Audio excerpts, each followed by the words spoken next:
First film 1969 അത് KPSCയുടെ കൂട്ടുകുടുംബം എന്ന് പറയുന്ന നാടകം സിനിമയാക്കിയപ്പോൾ എനിക്കും അതിനകത്ത് പങ്കെടുക്കാൻ പറ്റി. അത് ശരിക്കും പറഞ്ഞാൽ നമ്മൾ ഉദ്ദേശിച്ചതല്ല. സിനിമയിൽ അഭിനയിക്കണമെന്നൊക്കെ ആദ്യം കുറച്ച് ആഗ്രഹമൊക്കെ ഉണ്ടായിരുന്നു. പക്ഷേ ഭാസ്ചേട്ടൻ ഒരിക്കലും ഇങ്ങനെ ഈ ആഗ്രഹം അവിടെ പ്രകടിപ്പിച്ചു, ഒരു സിനിമയിലെങ്കിലും. കാരണം അവിടുന്ന് ലീലയൊക്കെ പല സിനിമകൾക്കും പോകുന്നത് കണ്ടിട്ടുണ്ട്. അമ്മയെ കാണാൻ, മുടിരായ പുത്രനെ സിനിമയൊക്കെ ആണെന്ന് തോന്നുന്നുണ്ട്. എൻ്റെ ഏറ്റവും വലിയ അടുത്ത ഫ്രണ്ടായിരുന്നു KPSCയിൽ ഒരു ലീല ഉണ്ടായിരുന്നത്. ലീലയും ആ സിനിമയ്ക്കൊക്കെ പോകുമ്പോൾ നമ്മളും ഒരു ആഗ്രഹം പ്രകടിപ്പിച്ചു. പറഞ്ഞു വേണ്ട ആ ആഗ്രഹമൊന്നും വേണ്ട, ലീലയൊന്നും അധികം സിനിമയ്ക്കൊന്നും പോകുന്നൊന്നുമില്ല, ഈ പടം കഴിഞ്ഞാൽ പിന്നെ പോവില്ല. സുലോചന ചേച്ചി ആണെങ്കിലും പോകാറില്ല, ഇവിടെ ആരും അങ്ങനെ സിനിമയ്ക്ക് പോകുന്നവരല്ല. അതുകൊണ്ട് സിനിമയും ആഗ്രഹം മനസ്സിൽ വെച്ചുകൊണ്ട് KPSCയിൽ നിൽക്കണ്ട, അങ്ങനെയാണെങ്കിൽ ഉടനെ തലമിടാം എന്ന് പറഞ്ഞു. അപ്പോൾ സിനിമയെക്കാളും കൂടുതൽ ഇഷ്ടം KPSC നിൽക്കുന്നതിനോടുള്ള താല്പര്യം ഉണ്ടായിരുന്നു. അതുകൊണ്ട് പിന്നെ ആ ആഗ്രഹം അങ്ങനെ അങ്ങ് മൂടി വെച്ചു. സിനിമ അഭിനയം വേണ്ട എന്നുള്ള ലെവലിൽ നിൽക്കുമ്പോഴാണ് കൂട്ടുകുടുംബ നാടകം ഉദയാണ് അത് സിനിമയാക്കിയത്.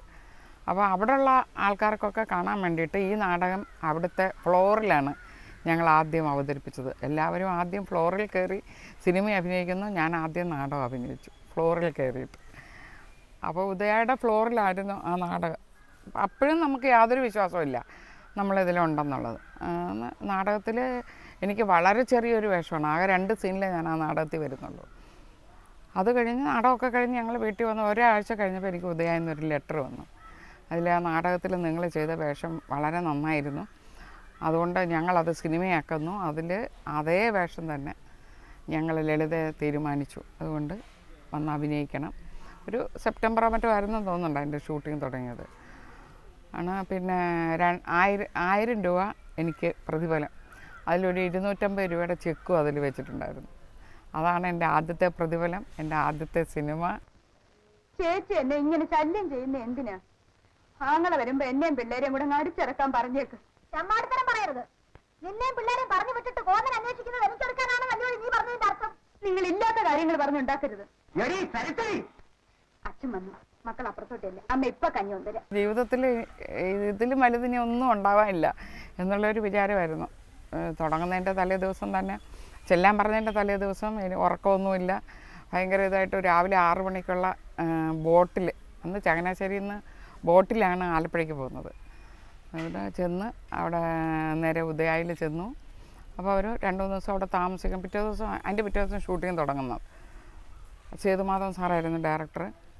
എല്ലാവരെയും ഞാൻ ആദ്യം കാണും. അതായത് സിനിമ സെറ്റപ്പ് എന്ന് പറയുന്ന ക്യാമറയൊക്കെ ഞാൻ അന്നാണ് ആദ്യം കാണുന്നത്.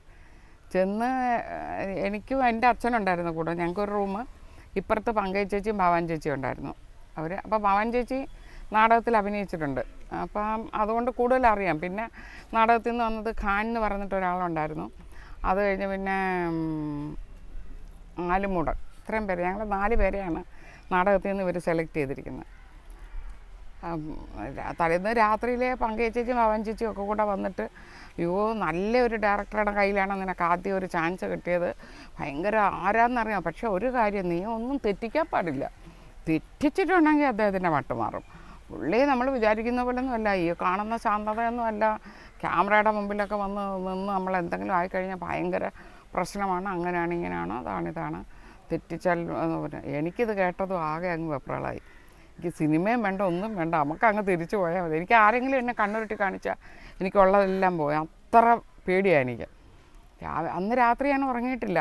കാലത്ത് എഴുന്നേറ്റ് നേരത്തെ ഭയങ്കര ഒരു സീൻ ക്രിയേറ്റ് ചെയ്തു. അന്ന് നേരത്തെ എഴുന്നേറ്റ് വിളിക്കുന്നതേ ഉള്ളൂ. അപ്പം നേരം ഓടിച്ചെന്ന് സേത് സാറിൻ്റെ റൂമിൽ ചെന്ന് കഥക് തട്ടി. അപ്പോൾ സേത് സാർ അവിടെ അങ്ങനെ എഴുന്നേറ്റ് അവിടെ ഇരിക്കുന്നുണ്ട്. അപ്പോൾ സാറിൻ്റെ പേപ്പർ മറ്റോ വായിച്ചുകൊണ്ടിരിക്കുക. ഓടിച്ചെന്ന് കാലിൽ അങ്ങ് വീണു. പറഞ്ഞു, സാർ ക്ഷമിക്കണം, എനിക്ക് സിനിമ വേണ്ട, ഞാൻ പോവുകയാണ്, എന്നെ അങ്ങ് വിടാൻ അനുവദിച്ചാൽ മതി, എനിക്ക് പറ്റില്ല. എന്താ സാറ് ആകെ അമ്പരന്നു. പറഞ്ഞില്ല, ഒന്നുമില്ല, എനിക്ക് ആകെ പേടിയാണ്, സാറ് വഴക്ക് പറയുകയൊക്കെ ചെയ്യുവാണെന്നൊരു. അത് തന്നെയല്ല, സിനിമയ്ക്കാകുമ്പോഴത്തേക്കും കുറച്ചും കൂടെ സീൻസൊക്കെ കൂട്ടിയിട്ടുണ്ടെന്നൊക്കെ പറഞ്ഞു. അപ്പം എനിക്ക് ആകെ പേടിയാണ് സാർ, എനിക്ക് പറ്റില്ല, എനിക്ക് സിനിമ വേണ്ട, ഞാൻ നാടകത്തിൽ അഭിനയിച്ച് ജീവിച്ചോളാം, ഞാനങ്ങ് പോവാം.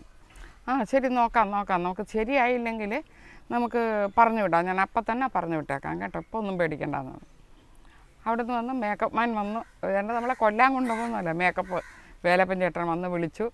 മേക്കപ്പ് റൂമിൽ ചെന്നിരുന്നപ്പോഴും ഇങ്ങനെ കണ്ണൊക്കെ ഇങ്ങനെ നിറഞ്ഞു വരിക എനിക്ക്.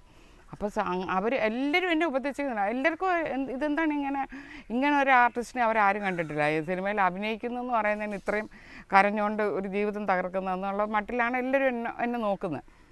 അത് കഴിഞ്ഞപ്പോൾ ചാക്കോച്ചനൊരു കുടയൊക്കെ പിടിച്ച് ചാക്കോച്ചനും വരുന്നു. നേരിട്ട് ചാക്കോച്ചനോടൊക്കെ ഞാൻ പറഞ്ഞു, എനിക്ക് വേണ്ട സാർ, എനിക്ക് സിനിമ വേണ്ട, എന്നെ അങ്ങ് വിട്ടാൽ മതി. എല്ലാവർക്കും ചിരിയാണ്. ശാരംഗവാണിയുണ്ട് കൂടെ. അത് നമുക്ക് നോക്കാം, നോക്കി ശരിയായില്ലെങ്കിൽ പറഞ്ഞു വിട്ടോളാം എന്ന് പറഞ്ഞു.